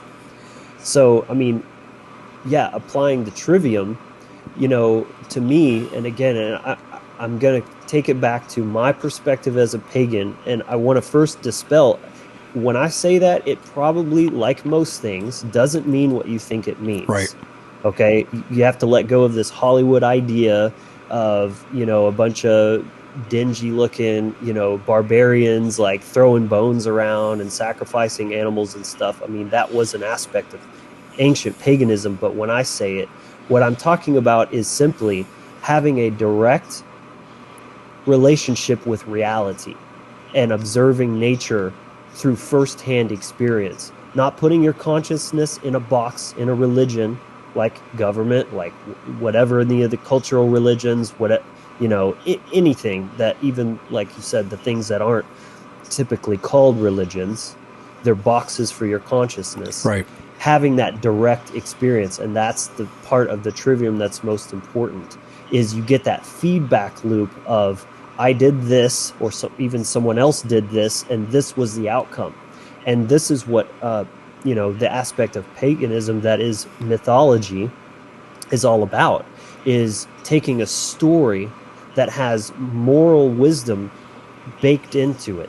And there's something about this that the human mind just really grasps on a much deeper and like subconscious level than just outright trying to explain things to people literally. They understand stories to the point you don't even have to spell it out sometimes, because they don't even necessarily get it consciously. It's a subconscious thing.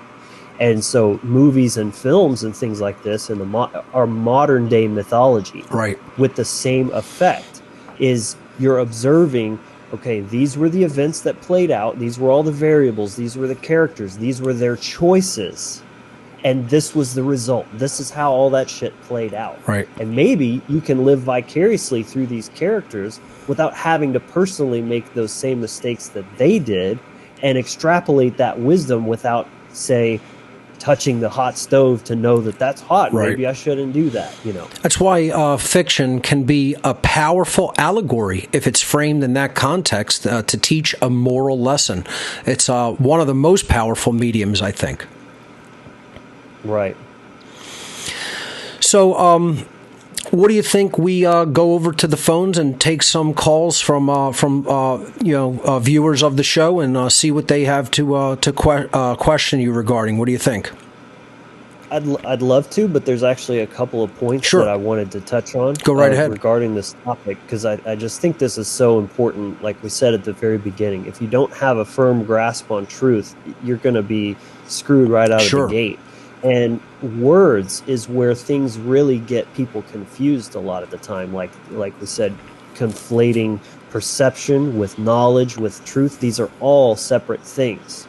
And then even like subjective versus objective, so like take, for example, if I was to say pineapple on pizza is horrible, okay?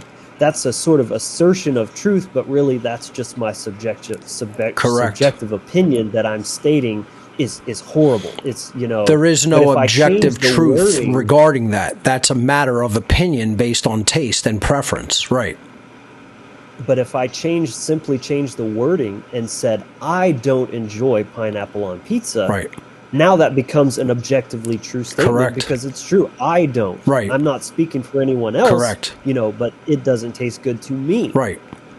And, and then like knowledge versus truth, say, knowledge is not truth in itself any more than a book about sailing is actually sailing, right? It's all conceptual in the mental field until it's applied to reality, because that's where truth actually exists. And in that same way, words themselves are merely pointers to truth, not truth themselves. Saying the word boat is not an actual boat. Sure. It's just a word that evokes the same idea of something that we've both experienced in reality, a thing that does exist. Translates in vibration to the internal dictionary of what a boat actually is. Yeah. So that we can have a shared reference point of understanding. Exactly. And so, like, a belief that is untrue is simply a belief. But a belief that is true becomes knowledge. Right. That's a differentiation as well. Like you say, Mark, belief is not required because the truth itself is external from perception altogether. It doesn't matter. You may know about it and be correct. You can also have false ideas about it and be incorrect, but neither of those things change the nature of the thing itself. It actually and how is. It affects you in reality, because you're both in objective reality and you're going to be affected by the nature of that thing, or whether you believe in it, understand it, accept it, know it, or not. And it is our universal job, our moral obligation to align our perception with truth, because via the trivium, we're only, our output and our creative ability is only as good as the knowledge that we have. So if our perception, if our awareness is absolute dog shit, then so will be our creation, and that affects not only our lives and the outcomes that we say we want and aren't getting, but ignorance affects other people too. It's dangerous. Like actually. Their belief in authority, that is untrue. That's the ultimate, of course. Let me ask, even something as simple as negligence on the road, and that's literally putting people's lives at risk as well, because you're not paying attention. Sure. Just, I see some crazy driving here in the Philadelphia roadways. Oh my God. Especially at night, on weekends. It's unbelievable. Just people racing on the highway, in front of hundreds of other cars, racing each other. You're not putting other people's lives at risk. It's insane what goes on. What people think they have the right to do, and just do it, and they don't care whose life they're endangering. It's like if some people didn't have fast reaction times, there would be incredibly bad accidents. But you let me got to pay attention twice, all the once time for yourself and once for all the idiots out there as well. Let me ask you this. What is the main factor in your determination that is preventing people not only from the recognition of truth of things like authority being an immoral illusion that it does not actually exist in nature, all the way up to people who do have understanding like that and just refuse to take action upon it and speak out?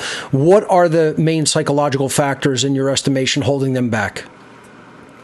I'm really glad you asked that, and I think this will be a great way to kind of tie up the conversation and then maybe go to some calls, because this will be a good thing to kind of leave people with. Sure. Is like, it's all about personal responsibility, but the way you phrased it there, specifically the way I see it, is that truth and healing go hand in hand, and they're like having a left leg and a right leg. If you don't have both to alternate, you're not going to be able to go anywhere, and you're not going to be able to walk the path of spirituality.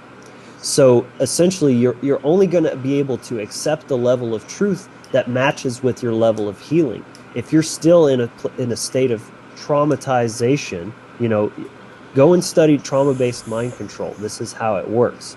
And carrying that trauma is going to poison your worldview to the point that, say, for example, you will see human beings as dangerous, vile, horrific, and therefore, yes, we need slavery to govern over people because they can't be trusted. That's what the news is for. The news is to make people fearful of everybody around them, That's all it talks about is, look at all the danger out there. We need police, cleaning up these streets because there's drugs and murders and children's kidnapping and all this crap. Exactly. And it's not to say that those things aren't happening, but when do they ever actually balance that out with positive stories? Right. Oh, look at someone who actually put a whole thing together on their own and helped some people, or or advocating for some cause or whatever. They don't talk about that stuff.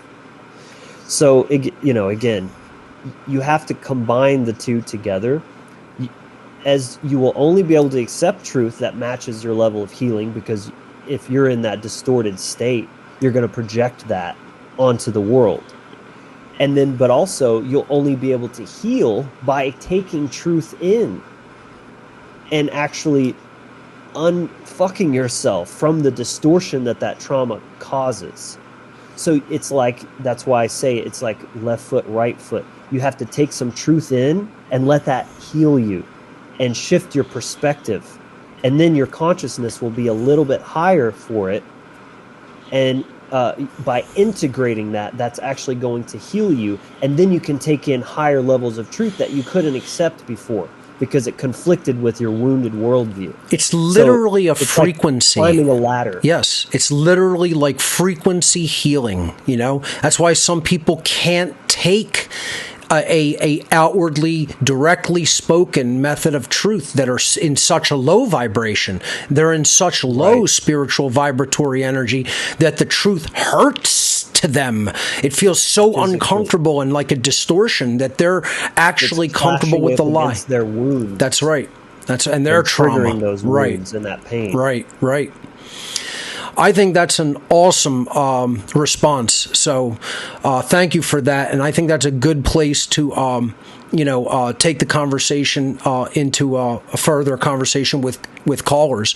But before we do that, just give people all the information about where they can reach you. I don't want to get cut off, by the end of the show. Tell people where they can reach you and all your information. Yeah, well, so thank you for that. You can go to thewizardfactory.com. That's a good centralized hub for all of my work. You can find links to the podcast, social media platforms. Do go follow me everywhere that is a place that you hang out, because I'm putting out different types of content. Of course, YouTube is the main place that I'm focusing on, as long as that's a viable option. I am also on the One Great Work Network, if that's another platform that you enjoy. Again, check out the new interview with Mark that we just put out on my channel. It was really a good one, and obviously, if it's a good kind of overlap of audiences here based on this one. I'll be posting that one tomorrow on my site and on One Great Work Network. Great, yeah, it's gotten some very good reception and feedback so far. So Great. Very happy with that, how that turned out. And of course, I've got the live show launching soon. So definitely check that out. Turn on the notifications so you get notified. And I guess as a last thing, I can mention that I'll be appearing or presenting on both Funnel 3 and Seed 5 this year. 2 separate presentations that I'm very, very excited for, as this is a type of medium that I haven't gotten to really get into as much. I've done one other one for Seed 4.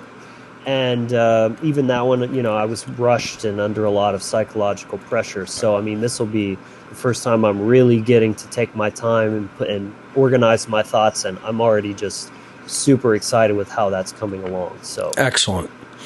Ladies and gentlemen, Logan Hart of thewizardfactory.com. Let's go to some of your calls and see what you have for us. All right, let's hear from... Let's hear from Matt. Matt, you're live on What on Earth is Happening with my special guest, Logan Hart. Go right ahead. Matt, go ahead and unmute yourself with the call button at the bottom of the screen that says unmute.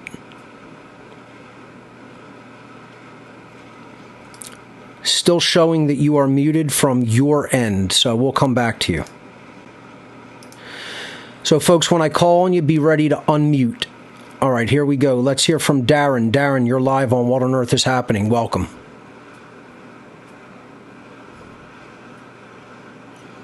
I'm still showing that you're also muted. You have to unmute your microphone at the bottom of the call window. So, callers, try to take some time before the show to... go ahead and just make sure that your mic is working. Maybe you could do a call with a friend and just make sure that you're aware you need to unmute yourself when I unmute you from the server end. So be ready to do that when you're called on. Let's hear from Natasha. Natasha, you're live on What on Earth is Happening. Go right ahead. Our callers are having tech problems today. They have to unmute themselves, and I don't think they're doing it properly. So let's try one more person. If not, we could just go back to talking. Let's hear from Jennifer. Jennifer, you're live on What on Earth is Happening.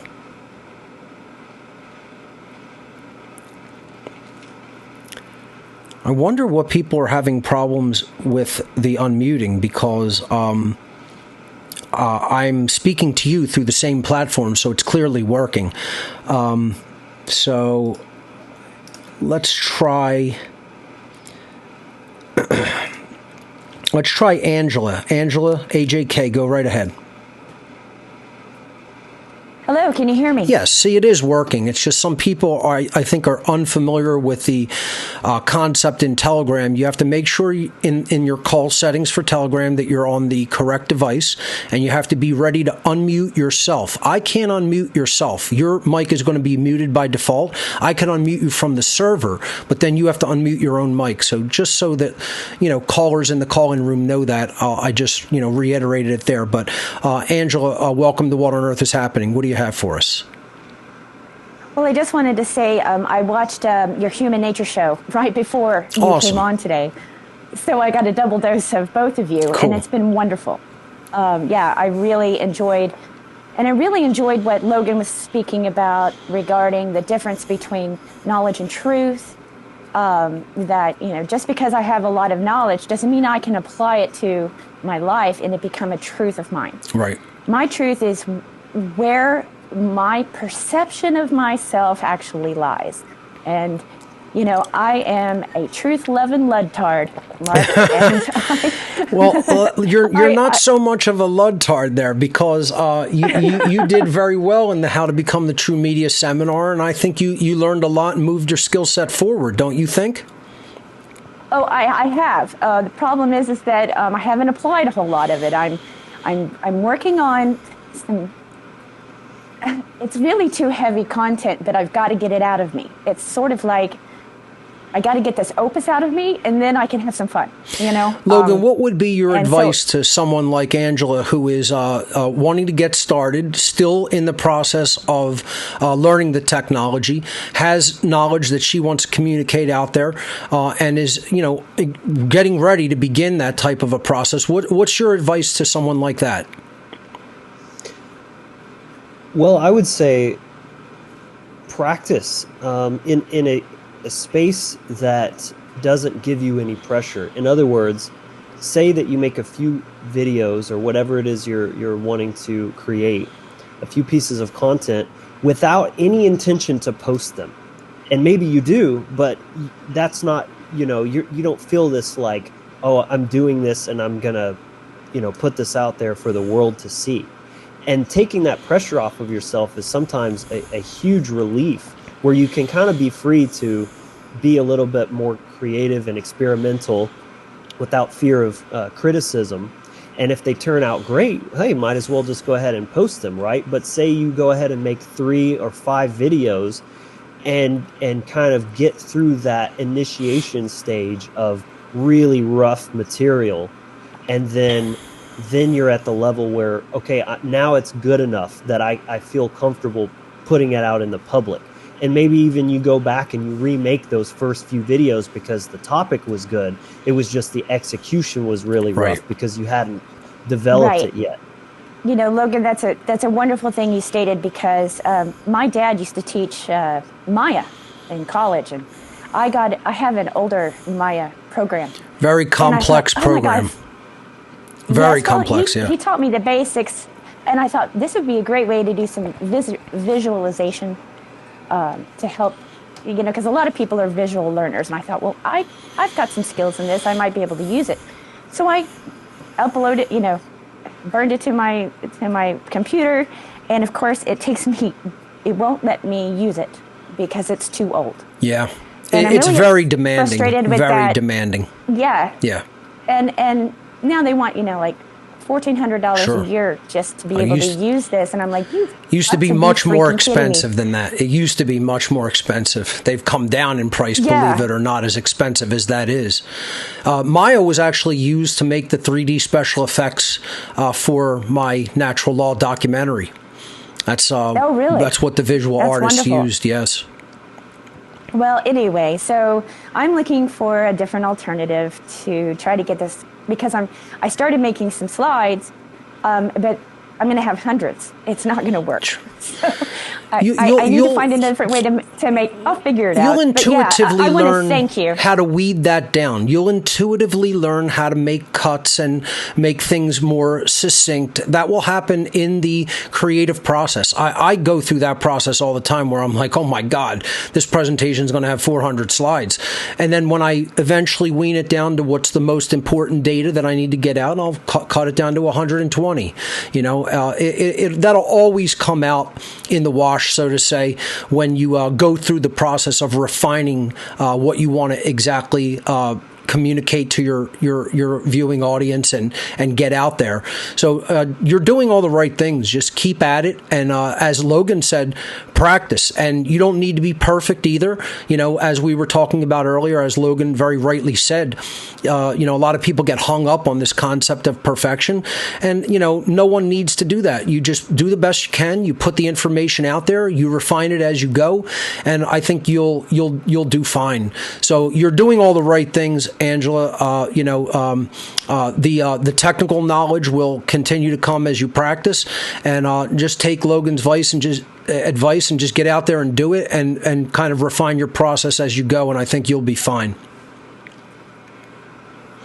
All right, let's see. Let's hear from Judy. Judy, you're live on What on Earth is Happening. Welcome, with my special guest Logan Hart. Hi, thank you so much. There you go. I really appreciate it. It was a nice presentation, or a nice discussion. Thank you. Say. So I'm curious, because I actually had started to get some equipment, and I'm starting this process myself with regard to making videos. And it's interesting that you're saying this, that the analysis paralysis thing, because this, like, just 2 days ago, I had this breakthrough of like, wait, I know how I can just get started. So, so that was kind of cool. Excuse my dog in the background. My It's okay. apologies. But in terms of video editing software, I'm doing a trial right now with Vegas Pro, but I didn't know if you had any recommendations. I know this isn't really, I appreciate the content, No, but I'm sorry. that's I'm a kind of great like, question. Logan, what do you like to edit on as far as video is concerned? More or less, I use exclusively DaVinci because, simply put, it's free and it's very powerful. You can. There may be a bit of a learning curve to someone who has zero experience, but the good thing about using a fairly popular program is that there's tons of information. So, say you watch 3 different hour-long tutorials on how to use DaVinci, and after seeing 3 different people's takes of like beginner stuff, that should be enough to at least get you started. Right. But I like using programs that have, that can take you on a really long trajectory from beginner to pro, based on the features that it offers as you kind of unlock new skills as you go. Learning like the transitions in there are really nice. The text options and animations and things like that. You can do quite a lot and make a very slick looking presentation with it. Oh, it's got all the bells and whistles, and as you said, there's a free version of it, so that's a good place to start. But I mean, Logan, how dare you use a product from a company called Black Magic Software? I mean, it's totally immoral, man. I mean, imagine there are people who tell me I'm immoral because I'm using a computer with a Apple with a byte taken out of it. I mean, I should throw away my whole workflow of 16 years just because a company has a logo of an Apple with a byte taken out of it.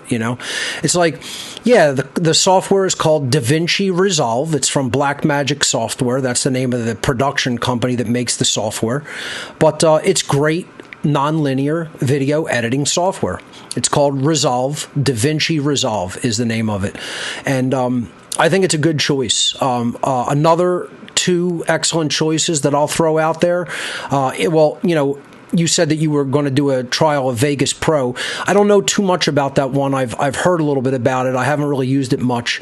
But obviously, part of the Adobe Creative Suite is Adobe Premiere Pro, which is a very popular choice. And when I do video editing myself, I mean, I'm generally working on the Mac OS platform. I use Final Cut Pro. So Final Cut Pro 10 is my choice, and I think it works very well for what it does. So if you're on the Mac OS, that would be a good choice as well. So those are the big ones out there. They're the main names. Any one of them will do the job just fine. They have all the bells and whistles of a good nonlinear editor. And whichever one you choose, it's ultimately about the skill of the person using the software. It's not as much about the tool. It's about how are you going to tell your story through video. Any nonlinear editor will get you there. They're pretty much the same type of tool. Different interfaces, yes, but generally do the same task.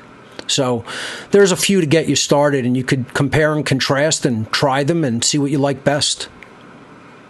Yeah, thank you. Thank you. I had actually started DaVinci, and then I had to get a new laptop because it couldn't handle everything that I needed to download on it. So I think I will try to go back to DaVinci Resolve and check that out. Thank you. Let me give you an addendum of technical advice. 2 little pieces.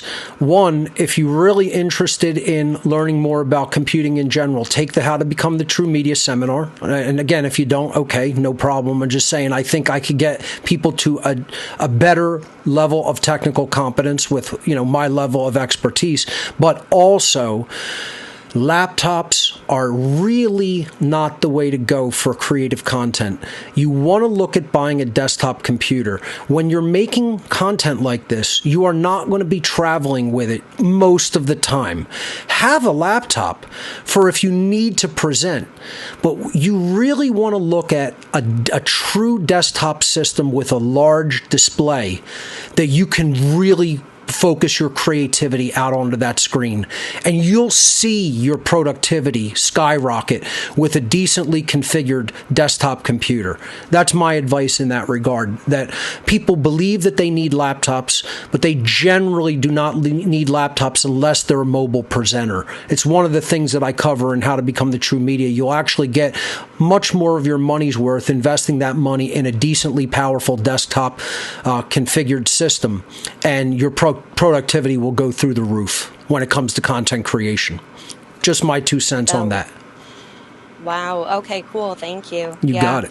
And Logan, I just wanted to mention to you too, one of the things that I realized with regard to some of the information that kind of needs to get out there after watching basically the left and the right all get fueled up by crazy narratives and, all this insanity. But I'm like you, I like to listen to long videos and content, real, true, good, content. But people do need to be entertained to a certain extent in order to keep them engaged right now. I guess a lot of people do. And so just like dropping in nuggets, I think is one of those ways to get there. Anyway, when you said that, I was like, yes, that's the plan. Yeah, I mean, you just have to ask yourself, why am I doing this? Why am I even beginning on a journey to put any type of truth out there? And if your goal is not to actually reach people, then what's the point whatsoever? So that's why I say you got to kind of go outside your comfort zone to do what is quote unquote in or popular or whatever, if you're trying to do what you say that you're actually trying to do and reach people. And so, you got to kind of play the game a little bit. Absolutely. Judy, thank you so much for your call. Great points that you brought up. Let's hear from Ricky. Ricky, you're live on What on Earth is Happening with my special guest, Logan Hart. Just unmute yourself at the bottom of the call window, the large blue microphone icon. Still showing that you're muted. We'll come back to you. Let's hear from Darren. Darren, you're live on What on Earth is Happening. Welcome. Folks seem to be still persisting with the problem of unmuting themselves. I could assure you that they are live, but they are not unmuting themselves properly. So when I say the call window, it's the area with all of the people's names listed, and there's a large blue microphone icon to the left of the list of names. And you should be seeing, if you roll over Logan's video, you'll see it at the bottom. Here it's green because he's live, where it says you are live. You're going to hit that microphone icon for yourself. Let's go back to Matt and see if he worked out the audio issue. Matt, you're live on What on Earth is Happening. Go right ahead. No, I gave people a couple of chances. All right, I'll mute him up again. Let's hear from Robert. Robert, you're live on What on Earth is Happening. Oh, hi, there you Mark go. and Logan and the listeners. Welcome. Thank you for the show. You got it. I have an idea, actually. I like that, Mark, you put out this 1 hour documentary film, because I think it could reach people who are not so much into this yet, to watch the longer format. I tried to keep it as simple as possible and short, but still feature length. Yes, and I think there is a very lot of content in this 1 hour as well. And Logan's awesome music for the score. I mean, it's really cool electronica that hammers the points home beautifully. I think it was very appropriate to the content as well. And just my idea that it has a few questions, and sure. Do you have a questionnaire for it, for people who want to answer the questions before watching the movie for themselves? Explain what you're asking again. Did like when we did the questions on the street? Is that what you're talking about? Yes. So the same questions for for the viewers. Do I have the results of those? Yeah, I think I presented them on a past podcast. They're actually, I can't give you the number off the top of my head, but if you go through the podcast, we actually presented all the results of those answers, and it was pretty awful. It was scary how much people still don't know, which shows us what our work is to do. New people who are listening to this content. I think he's saying, Mark, do you have a downloadable version of those questions that people can go and No, answer themselves? you would have to basically jot them down from me going through them on a past podcast. I don't actually have a document posted with the questions. If that's your question, no, I don't have that up on my website. Ladies and gentlemen, that is all the time we have for this issue of What on Earth is Happening. Thank you to my very special guest, Logan Hart of the Wizard Factory. Great interview, great questions from our viewers. Thank you so much. That's all the time we have. I'll see you here next week, hopefully. Maybe in 2 weeks, we'll see how the roundtable discussion on autonomy goes. But thank you for tuning in today. And remember, ladies and gentlemen, government is slavery. See you very soon.